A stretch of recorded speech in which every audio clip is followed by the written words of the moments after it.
भार, शासन का भार, अयोध्या के साम्राज्य का भार प्रभु आपकी चरण पादुका संभालेंगी। भगवान भरत के भाव को सुनकर बहुत प्रसन्न हुए। संत इसका दूसरा भाव भी बताते हैं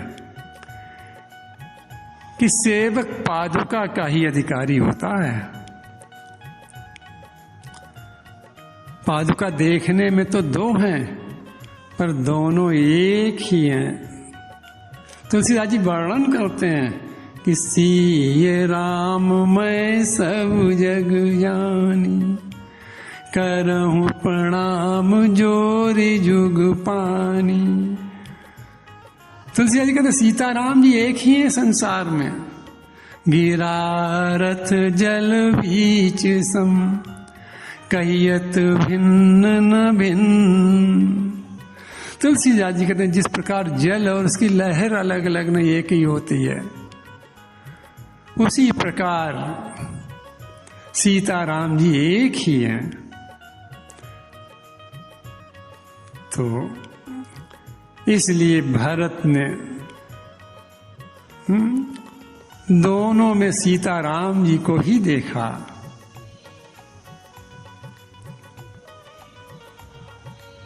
इन दो पादुकाओं के विषय में भक्तों ने बहुत से भाव दिए कि भरत जी को वो आज पादुका ले जाए सर पर धारण करके भरत जी को वो आनंद मिल रहा है जो राम जी के लौटने में होता।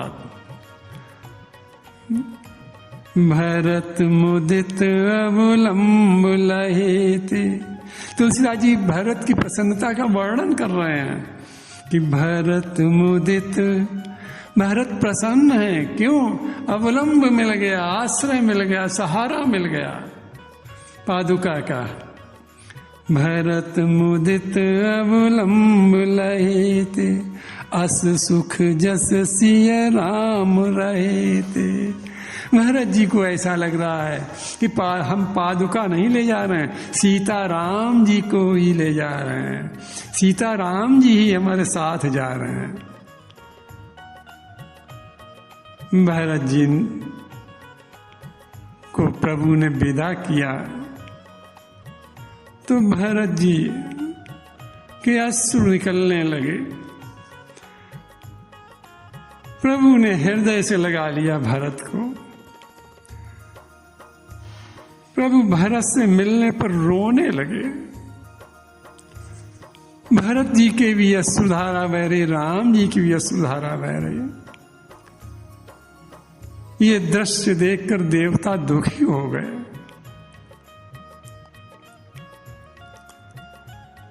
भरत जी चलते हैं, फिर पीछे मुड़ मुड़ कर देखते हैं।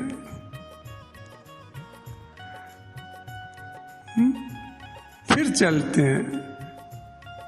राम भक्त ले चला रे राम की निशानी।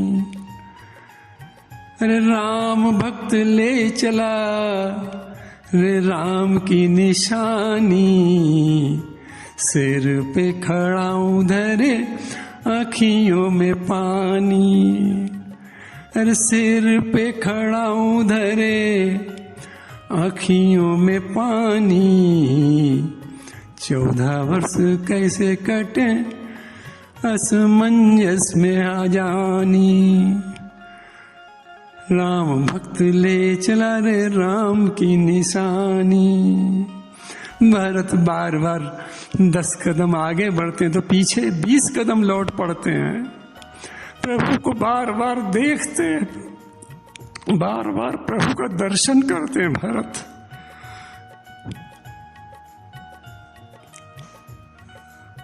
और इस प्रकार भरत राम जी की खड़ाओं को लेकर अयोध्या आए। नंदी गांव कर परन कुटीरा।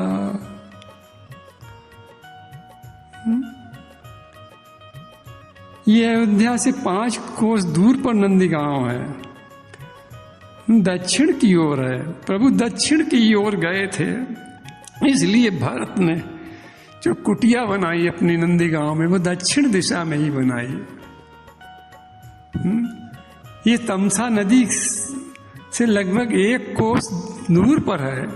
प्रभु पहले तमसा नदी पर ही रुके थे, इसलिए भारत ने अपनी साधना यहीं से आरंभ करने की सोची। तुलसीदास जी वर्णन करते हैं कि नंदीगांव कर परन कुटीरा। नंदीगांव में भारत ने पत्तों की कुटिया बनाई। कीन निवास धर्म धुर धीरा।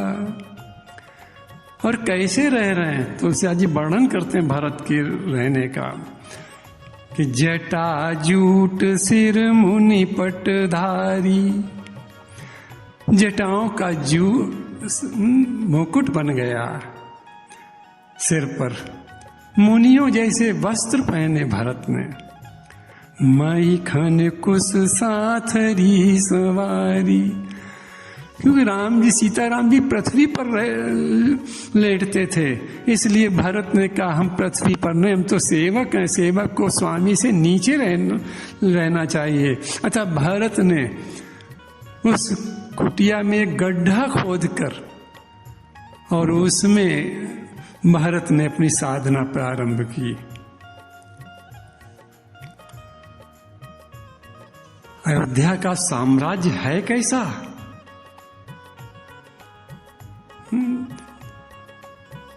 अवध राज सुर राज सिहाई। दशरथ धन सुनि धन दिल जाई।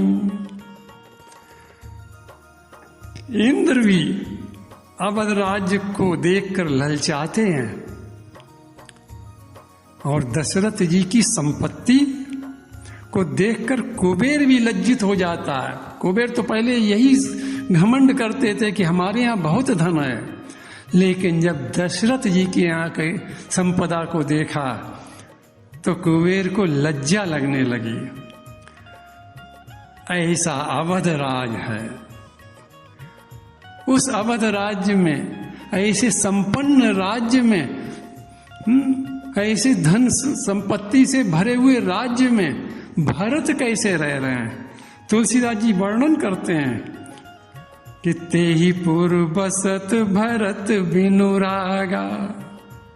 भरत बिना राग के ऐसे संपत्ति वाले साम्राज्य में रह रहे हैं। तेहि पुर बसत भरत बिनु रागा। और तुलसीदास जी उदाहरण क्या देते हैं? चंचरीक जिमि चंपक बागा। तुलसीदास जी एक भंवरे का उदाहरण देते हैं। चंपा का पीला फूल होता, बड़ा सुगंधित होता है बाग में, लेकिन भंवरा उस पर बिल्कुल नहीं बैठता। भंवरा उसकी तरफ देखता नहीं है। इसी प्रकार भरत धन संपत्ति वैभव वाले साम्राज्य अयोध्या में की ओर देख भी नहीं रहे हैं। भरत उस संपत्ति वैभव से विमुख हैं बिल्कुल। तो भारत की रहनी तुलसीदास जी बताते हैं कि तेहि पुर बसत भरत बिनु रागा। चंचरीक जिमि चंपक बागा।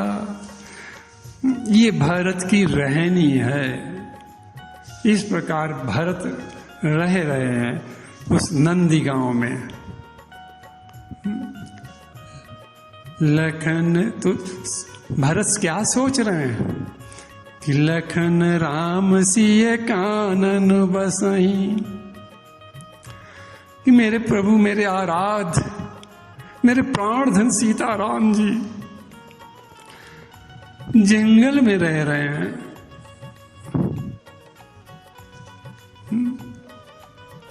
और भरत भवन बस तप तन कसई। तो भारत सोच रहा है कि मेरे प्रभु तो वन में रह रहे हैं, मेरे प्रभु तो उदास रहकर कष्ट सह रहे हैं, हम भोग विलास कैसे स्वीकार करें?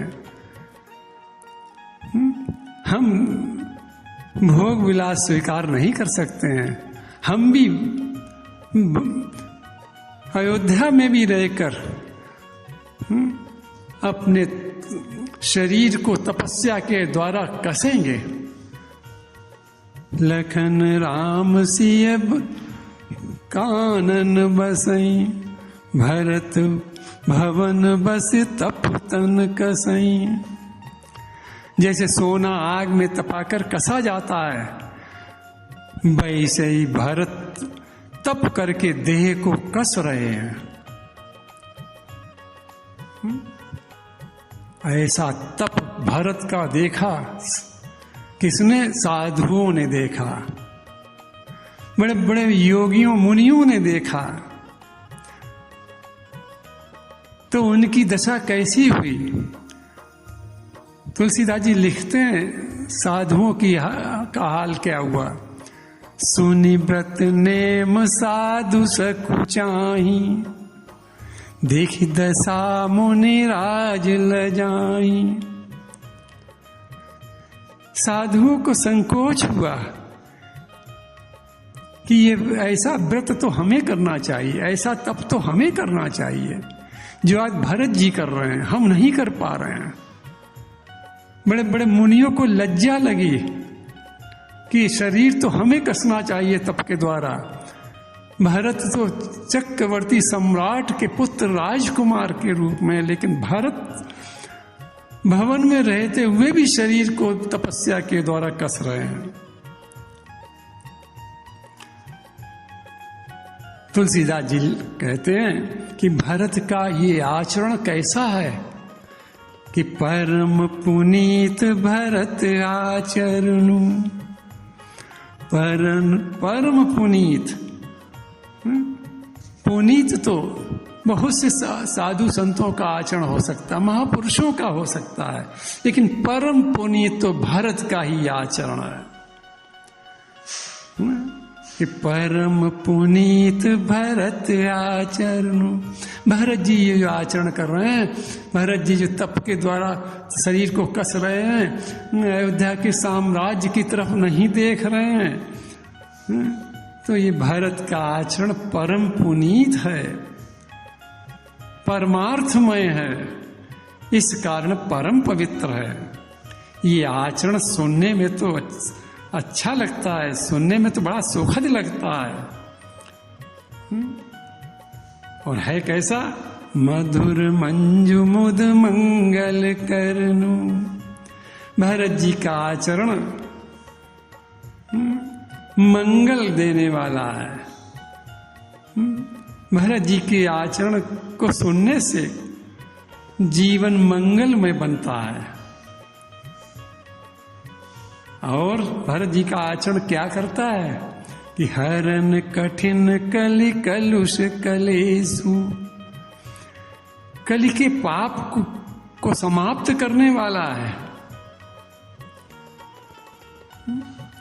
कलि के पाप इस प्रकार समाप्त हो जाते हैं भरत जी के आचरण को सुनने और पालन करने से, जैसे कितना भी अंधेरा हो लेकिन सूर्य के निकलते ही वो अंधेरा समाप्त हो जाता है। ऐसे भरत जी के आचरण को देखकर, सुनकर और पालन करके कलि के सारे पाप समाप्त हो जाते हैं, सारे पाप समाप्त हो जाते हैं। अब अंत में तुलसीदास जी इस प्रसंग का विश्राम की ओर ले चल रहे हैं। तुलसीदास जी कहते हैं कि सिय राम प्रेम पीयूष पूरन, होत जन्म न भरत को। मुनि मन अगम जम नियम समदम, विषम व्रत आचरत को। सीताराम जी के प्रेमामृत का साक्षात स्वरूप भरत जी हैं। ये देखा जाए तो सीताराम जी का जो प्रेमामृत है उसकी साक्षात मूर्ति भरत हैं। ऐसे भरत का यदि संसार में जन्म न होता तो मुनियों के मन में साधना का भाव कैसे उत्पन्न होता, कैसे कठिन नियमों का विचार आता, कौन कठिन तप करके दिखाता, मुनियों को शिक्षा कौन देता, जो भरत जी ने करके दिखाई। इस प्रकार यदि भरत का जन्म न होता तो मुनियों के मन को अगम, जो यम नियम शम दम, ये बड़े अगम है व्रत, इनका आचरण कौन बताता। दुख और संताप ये कैसे मिटते। तो इसलिए तुलसीदास जी कहते हैं कि सिय राम प्रेम पीयूष पूरन, होत जन्म न भरत को, तो मुनि मन अगम जम नियम समदम, विषम व्रत आचरत को।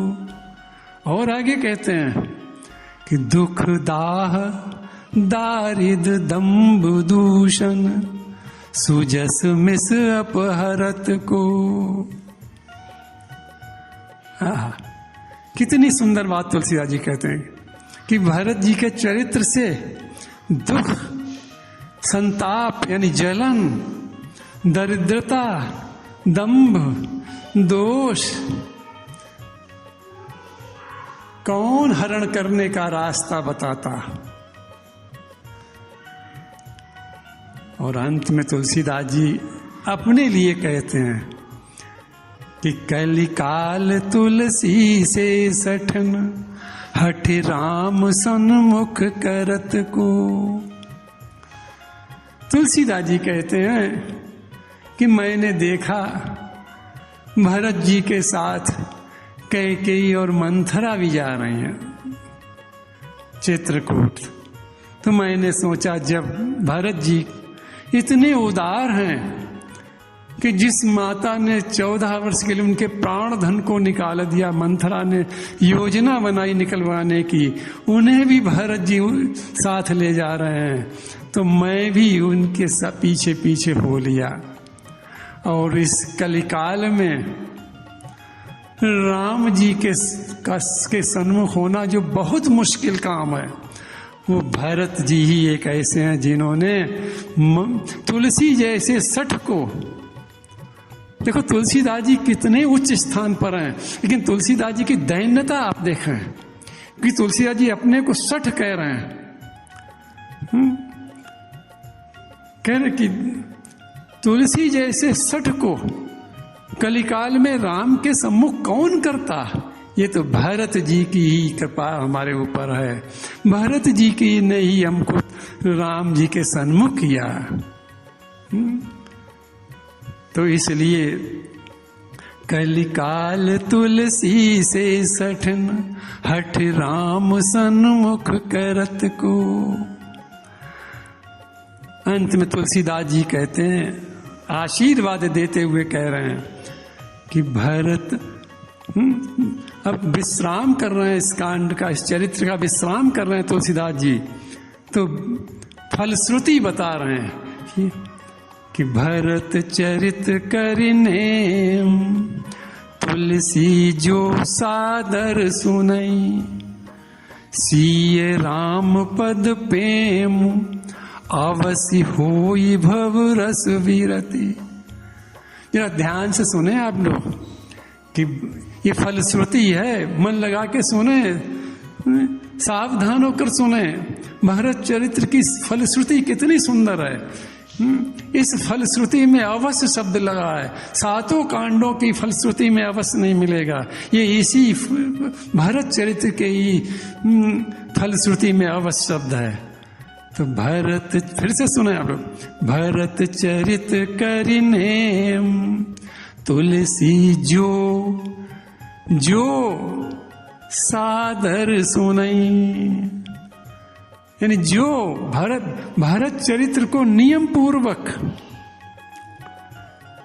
जो माने जो का अर्थ है कोई भी स्त्री पुरुष किसी भी वर्ण का व्यक्ति हो, धनी गरीब कैसा भी हो, कोई भी हो, भरत जी के चरित्र को नियम पूर्वक सुनकर पालन करेगा तो उसे फल क्या मिलेगा?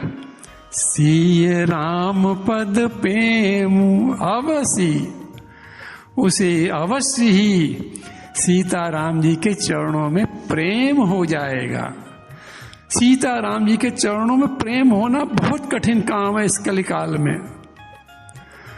कितने भी साधन अपनाए हम, लेकिन प्रेम बड़ा मुश्किल होना है।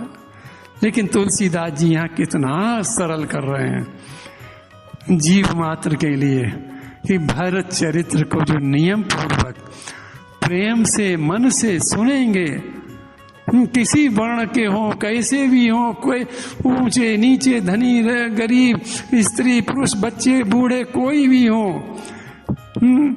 भरत चरित्र को यदि नियम पूर्वक सुनेंगे और उसका पालन जीवन में करेंगे तो सीताराम जी के चरणों में अवश्य ही प्रेम हो जाएगा।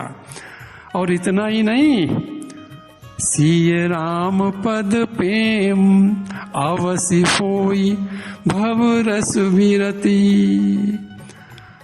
और अवश्य ही संसार के विषयों से वैराग्य हो जाएगा। संसार के विषयों से वैराग्य होना साधारण काम है? अरे बहुत कठिन काम है। बड़े बड़े योगी योग करते हैं, मुनि साधना करते हैं, वैराग्य के लिए घर छोड़ते हैं, आश्रमों में जाते हैं, बड़े बड़े साधु साधना करके जीवन व्यतीत कर देते हैं, लेकिन विषयों से वैराग्य कभी कभी नहीं हो पाता है। लेकिन तुलसीदास जी गारंटी लेते हुए कह रहे हैं, तुलसीदास जी कि यदि भरत चरित्र को जो सादर सुनेगा, अपने जीवन में उतारेगा, तो उसको दो चीजें प्राप्त होंगी। पहली तो सीताराम जी के चरणों से प्रेम होगा, अवश्य होगा, अवश्य। और फिर उसके बाद संसार के विषयों से अवश्य ही वैराग्य हो जाएगा, जो बहुत कठिन है। इस प्रकार तुलसीदास जी अयोध्या कांड का विश्राम करते हैं। भरत चरित्र यहाँ से विश्राम होता है। हम लोग भी भरत चरित्र को का नियम से पालन करें और नित्य सुने श्रवण करें तो जीवन सार्थक हो जाएगा, जीवन धन्य हो जाएगा। बस इन्हीं शब्दों के साथ आज का प्रसंग विश्राम होता है। प्रभु के चरणन में सदा पुनि पुनि करूं प्रणाम, यही कहूँ भूलूं नहीं मेरे प्रियतम राम।